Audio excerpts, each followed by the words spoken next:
messieurs, bonjour et bienvenue au flash de 10h sur la RTB. Les opérateurs économiques étaient également de la visite officielle que le président du Faso a effectuée en Suisse.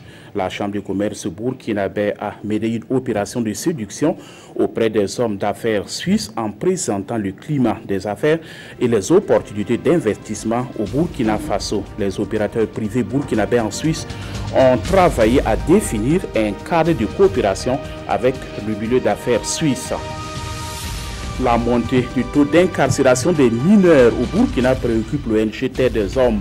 Entre 2012 et 2014, environ 2800 cas ont été enregistrés et face à cette situation, l'ONG italienne en collaboration avec ses partenaires et les autorités en charge de la question tient présentement dans la capitale burkinabé une rencontre de réflexion.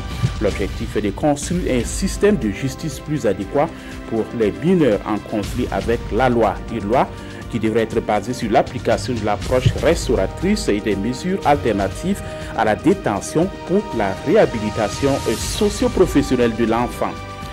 119 nouveaux agents de la garde de sécurité pénitentiaire à la disposition du département en charge de la justice.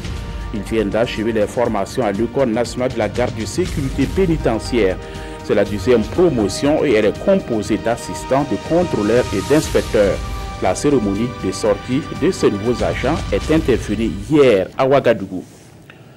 En vue de constater les réalisations faites par les bénéficiaires du projet Filets sociaux Burkina Nansaya, les responsables du projet ont initié une sortie dans les villages de Pirgo et de Bembela, non loin de Waïguia. Des virements trimestriels de 30 000 à 40 000 francs CFA reçus par ménage ont permis aux femmes d'améliorer conséquemment leurs conditions de vie à travers l'exercice de petites activités commerciales ou l'élevage. Or, de chez nous à Raqqa, l'ancienne capitale de l'État islamique définitivement libérée des mains des djihadistes. Selon l'Observatoire syrien des droits de l'homme, les forces démocratiques syriennes sont parvenues à capturer les combattants en ratissant tous les quartiers et la plupart des djihadistes se sont rendus. La chute de Raqqa constituait un nouveau réveil pour l'État islamique. La ville était devenue le symbole des pires atrocités commises par l'organisation djihadiste qui aurait planifié des attentats et qui ont frappé plusieurs pays ces dernières années. Et c'est la fin de ce flash. Merci d'avoir suivi. Passez une excellente journée en compagnie des programmes de la RTV.